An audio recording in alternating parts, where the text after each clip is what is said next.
matter of time till you fall away. It's only a matter of time.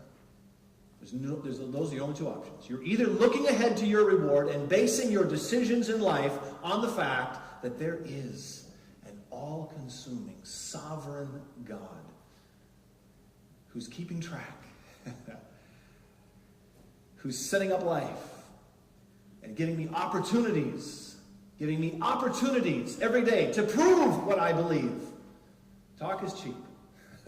He's giving me golden opportunities to prove what I believe every day. And he is a rewarder. And here's the truth, friends. Over the course, not just, have you learned this about God? Has anybody learned that he doesn't settle up every Friday night? Have you learned that about God? He doesn't just make everything square. At the end of every week, said, oh, you've done 4 good things and 3 bad. Here's your reward. No, it doesn't work like that. But in life, week after week, month after month, year after year, we end up living. We end up living out. Friends, it is designed by God, and when you're following the will of God, as you go on in life, you gain more and more esteem of God's passion and God's love and God's spirit and God's joy on the inside of you in the knowledge that you have done the will of God. There is no exception to this rule. There is no exception to the fact that God is a rewarder.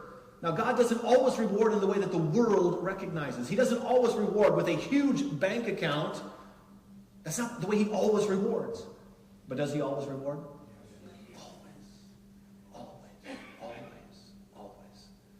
As you go, you end up living out that reward.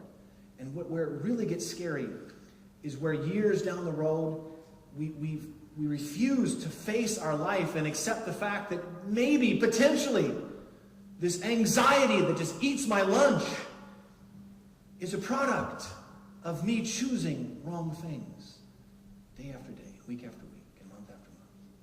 And maybe instead of railing against the system and railing against the government and getting mad at this and my husband and whoever else, my wife or whoever else it is, the boss, I need to take a good hard look in the mirror and say, this is really between me and God. And God, am I passing these tests? Am I living by faith? Am I making decisions every day based on the fact that I believe you are a rewarder and you see everything? And every time I pass up some sinful pleasure in order to do your will, there is reward. There is reward. There is reward. Moses chose to be mistreated along with the people of God rather than enjoy the pleasures of sin for a short time because he was looking ahead to his reward. Verse 27 of Moses says, he persevered. Why? Because he saw him who is invisible. He perceived the hand of God. In all of these tests that came his way, he perceived the hand of God. He did not perceive that God had abandoned him. He perceived the hand of God, the reality that God is with us. God, and he goes on in this chapter, and this pastor mentioned it, a scripture that really gave strength to him was in Hebrews chapter 12. It says, endure hardship as discipline. God is treating you as sons. Instead of hardship causing him to back up and to give up on the will of God, he saw it for what it is. A divine opportunity to prove that I believe that God's a rewarder and to stand and to stick to the will of God and to see him reward. Has anybody proven that God's a rewarder? How about on the negative side? Has anybody proved there's a reward on the negative side for making those wrong choices?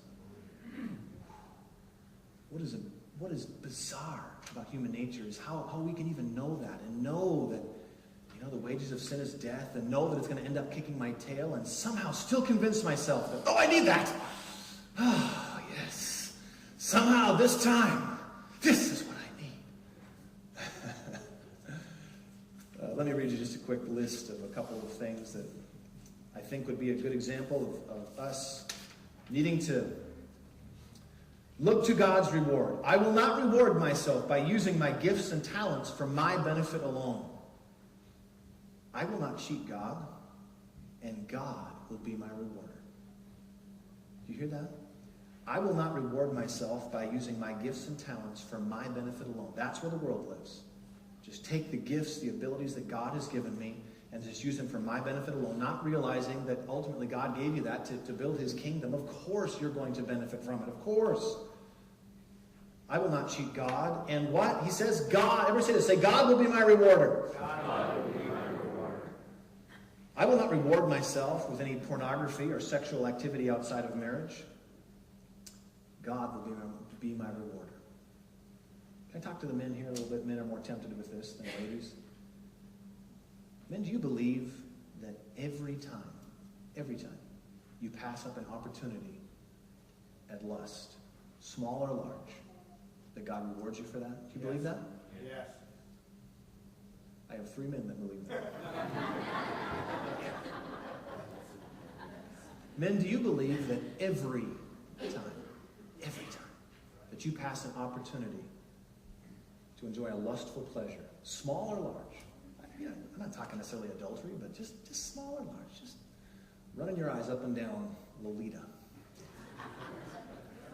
What are you guys laughing at? Do you believe there's a reward for that? Yes. If you don't believe that, you'll reward yourself every day. You'll reward yourself every day, probably 100 times a day. You keep rewarding yourself. Well, let's reverse that. Men, do you believe that every time you fail that test, there's a reward? Yeah. Oh yeah, there is. Yeah, there is. And sometimes, again, we live that where we just keep going down that same road, doing that same thing, convince ourselves finally, it's no big deal, and wonder, why do I have so much anxiety? Why does life not work? Why does these promises of blessing that God has promised, why does that not work for me? Let me think. Friends, every day in every situation. Let's go on. I will not reward myself with any financial gain outside of what is moral and right.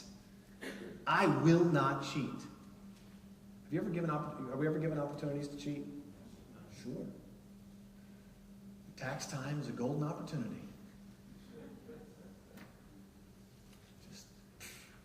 Hey, it's a wicked government anyways, right? Just a little reward for myself here. In so many ways, just cutting little corners. I'll not reward myself. I will not cheat. God will be my rewarder. I will not reward myself with any pleasures outside of what is righteous. Let me read that again. I will not reward myself with any pleasures. Millions of pleasures out there. By the way, is God against pleasures? He's a great pleasure killer, right? He thunk them up. Is thunk a word? Well, you know what it means. He made them. He designed it. He designed the human being to be able to enjoy pleasures. He dreamt it. He designed it. No, he's not the killjoy, but then he intentionally set limits. On purpose. Does he have that right? Does he? Does God have the right to tell me the limits of my pleasure? Does he have such a right? What right does he have to tell me the limits of my pleasures? What right does he have?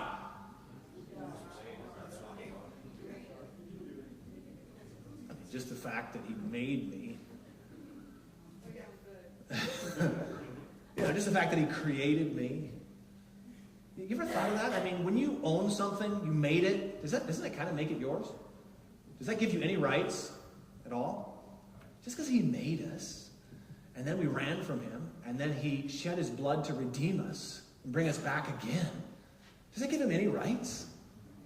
Well, we better get this straight, guys. And you can believe whatever you want, you can live however you want, but here's the truth. God thinks he does. Now you decide for yourself, but God thinks, and he believes in that head of his that he has the right to set limits on our pleasures. He believes it. He's so convinced of it that there's a day called Judgment Day where he actually believes he has the right to stand up and judge us based on that. Now, hopefully you're kind of hearing the way I'm saying this. It's the truth. He does. And he is. And he does it all for our benefit. But life is a test. And the day you see it for what it is, this